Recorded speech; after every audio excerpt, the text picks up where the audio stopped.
Uy. Bueno, muy buenas tardes a todos. Mi nombre es Ángel Jesús Castillejo, soy R2 de Medicina Interna en el Hospital Obispo Polanco de Teruel y voy a presentar la sesión titulada Varón con disfagia, no todo es acalasia, en representación de todos mis compañeros. En este caso clínico tenemos un varón de 46 años, sin antecedentes médico-quirúrgicos de interés, en seguimiento por ORL por una faringitis crónica, que niega antecedentes de exposiciones ambientales y hábitos tóxicos. Este paciente acude a urgencias por disfagia sólidos y líquidos de varios meses de evolución, con un empeoramiento brusco en los últimos 4 días. Además, refiere una disfonía alternante en los últimos meses y una pérdida ponderal de en torno a 3 kilos en el último año, sin cambios en la dieta ni realizar más ejercicio. La exploración física resulta muy anodina. Lo único que llama la atención es en la auscultación pulmonar, una disminución de ruidos ventilatorios en los 2 tercios inferiores izquierdos de predominio lateral.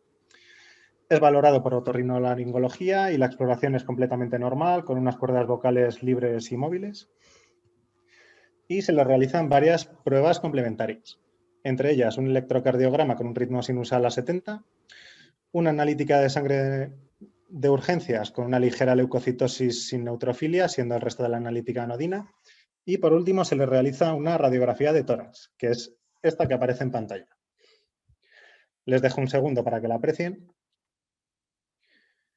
Los compañeros de radiología la informan como una voluminosa tumoración basal izquierda, como primera sospecha radiológica de origen pleurítico y como segunda sospecha de origen mediastínico.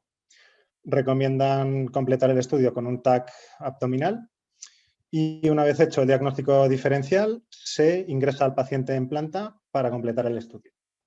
La exploración física es similar a la de urgencias, el paciente permanece hemodinámicamente estable, se le realiza una analítica más completa que resulta completamente anodina y se solicita un TAC torácico, que es este que aparece en pantalla. Los compañeros de radiología lo informan como una masa mediastínica de localización paracardíaca izquierda de aproximadamente 16 por 16 por 11 centímetros, la cual está en estrecha relación con cavidades cardíacas, las cuales comprime y desvía hacia el lado derecho. Como primera sospecha radiológica, establecen un linfoma, como segunda sospecha una lesión tímica y como tercera sospecha una lesión de origen pleural. En función de todos estos hallazgos se solicita un PET-TAC para valorar la extensión de la masa y en el PET-TAC lo único que se ve es que esta masa es hipercaptante y además se ve un pequeño nódulo mesentérico. Se solicita una biopsia de aguja gruesa mediastínica con el siguiente resultado: neoplasia epitelial primaria tímica compatible con timoma de tipo histológico B1. Durante el estudio el paciente permanece clínicamente muy estable y se decide dar de alta a domicilio para realizar el estudio de forma ambulatoria. En contexto del timoma, y ya que el paciente presentaba disfagia y disfonía, se sospecha inicialmente de una miastenia gravis, por lo que a este paciente se le deriva a consultas de neurología. Una vez en neurología se le realiza una anamnesis más orientada y el paciente refiere una disfagia y disfonía fluctuantes con un claro empeoramiento vespertino. En la exploración neurológica, el paciente se encuentra con un Glasgow 15, consciente y orientado, sin diplopía ni tosis, con los pares craneales normales, una fuerza y sensibilidad normales y simétricas, pero a la hora de estudiar la fatigabilidad, el paciente presenta una fuerza de 4/5 en el cuello tras 17 repeticiones y una fuerza de 4+/5 tras 20 repeticiones en miembros inferiores. Además, tiene un habla un poco gangosa y el paladar derecho un poco descendido. Se le solicitan varias pruebas complementarias, entre ellas un estudio de autoinmunidad con anticuerpos antirreceptor de acetilcolina positivos, siendo el resto del estudio negativo. Se hace una prueba terapéutica con piridostigmina medio comprimido cada 8 horas con una clara mejoría de la disfagia y se solicita una resonancia magnética cerebral sin alteraciones reseñables. Con todo esto establecemos el juicio clínico de miastenia gravis generalizada, vulvar leve, tipo 2B, de origen autoinmune.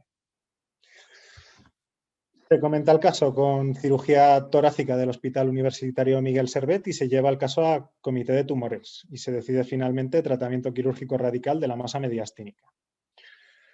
Previamente a la cirugía se lleva a cabo tratamiento con inmunoglobulinas intravenosas a dosis de 2 miligramos kilo a pasar en 5 días. Se realiza una resección de timoma con bordes libres macroscópicamente, pero a la hora de analizar la anatomía patológica se aprecia una ligera infiltración de la grasa mediastínica, por lo que pasa a ser un timoma más AOK 2A. Y a la hora de hacer el TNM sería un T1N0.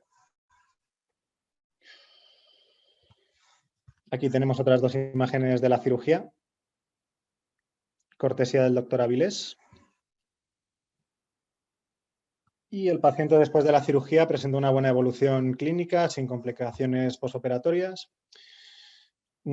Está bien controlada la disfagia y la disfonía, sigue en tratamiento con la piridostigmina y se llevan a cabo controles periódicos por neurología, neumología y oncología médica. Ya que se había visto ese pequeño nódulo mesentérico, se repite un PET-TAC y se aprecia que este disminuye su captación, por lo que lo atribuyen a una probable paniculitis mesentérica. Y por último, una serie de ideas para recordar. Comentar que la miastenia gravis es una enfermedad autoinmune de la unión neuromuscular que cursa con una clínica muy característica que es debilidad y fatigabilidad de la musculatura voluntaria con un carácter fluctuante de predominio vespertino y que mejora con el frío y con el descanso. La miastenia gravis se clasifica en ocular, si cursa con oftalmoparesia, diplopía o tosis, o generalizada, si tiene afectación en otros grupos musculares. Hay que recordar que muchas infecciones y otros fármacos pueden empeorar la miastenia gravis y simular un cuadro parecido. Los anticuerpos asociados a esta enfermedad son característicamente los receptores antiacetilcolina, pero también existen los anti-MuSC, existen otros y también hay pacientes que son seronegativos. Esta enfermedad tiene una importante asociación con timoma, de modo que en todo paciente con una miastenia hay que descartar que tenga patología tímica y en todo paciente con un timoma hay que pensar que pueda tener una miastenia gravis. Previamente a la timectomía es necesario el tratamiento bien con plasmaféresis o con inmunoglobulinas intravenosas. Y a la hora del tratamiento tenemos 4 grupos. En primer lugar, tratamiento sintomático con anticolinérgicos, la piridostigmina. En caso de no tener al paciente bien controlado, pasaríamos a un tratamiento con inmunosupresores. Sobre todo se usan los corticoides como prednisona, la azatioprina y el micofenolato.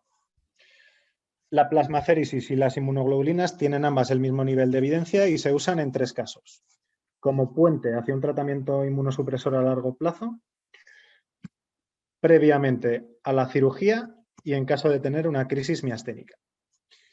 Y por último, recordar que la timectomía está indicada cuando el paciente tenga una afectación generalizada o en caso de que el paciente tenga un timoma. Muchas gracias por su atención. Gracias, Ángel.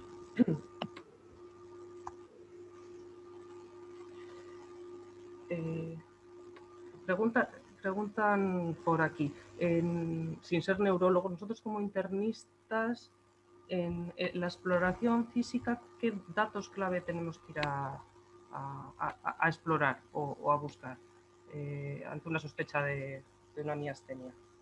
Pues muy característicamente suele cursar con fatigabilidad sobre todo. Habría que hacer movimientos repetidos, sobre todo en musculatura cervical, musculatura de miembros superiores. Se le suele hacer 20 repeticiones de movimientos.